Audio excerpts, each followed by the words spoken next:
നിറഞ്ഞു പതിഞ്ഞൊഴുകുന്ന ജലപാതങ്ങൾ ആസ്വദിക്കുവാൻ ആയിരക്കണക്കിന് സഞ്ചാരികളാണ് വർഷം തോറും ഇടുക്കിയിലേക്ക് എത്തുന്നത്.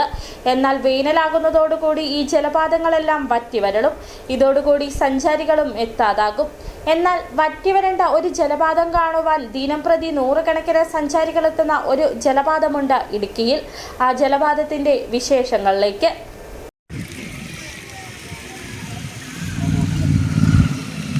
ഇപ്പോൾ ജലപാതത്തിന്റെ അവസ്ഥ ഇതാണ്.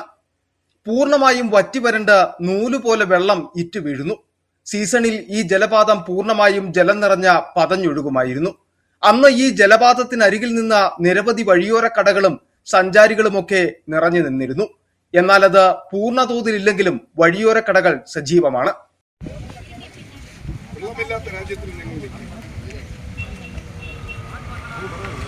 நிறைய ஆள்கார் வருது.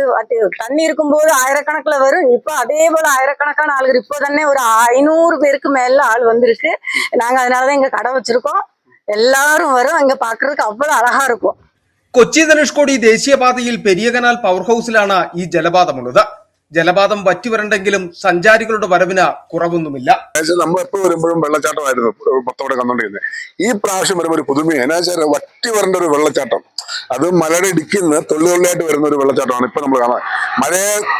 മഴയുള്ള സമയത്ത് നമ്മൾ വെള്ളം കുതിച്ചാൽ പൈപ്പ് തുറന്നിട്ടല്ലെങ്കിലിരിക്കും, അല്ലെങ്കിൽ ഡാമിന്റെ ഷട്ടറിന്റെ പകുതി തുറന്നെങ്കിലിരിക്കും. അങ്ങനെ വന്നുകൊണ്ടിരുന്ന ഒരു സ്ഥാപനം ഇതായിരുന്നു. ഇപ്പോൾ എന്ന് പറയുമ്പോൾ വറ്റി വരണ്ട് തൊള്ളിയായിട്ട് കണ്ണീര് പോലെ വരുന്ന ഒരു അവസ്ഥയാണ് ഇപ്പൊ കാണുന്നത്. എന്താണെങ്കിലും ഇനി ജൂൺ മാസമാകണം ഈ ജലപാതം വീണ്ടും സജീവമാകുവാൻ.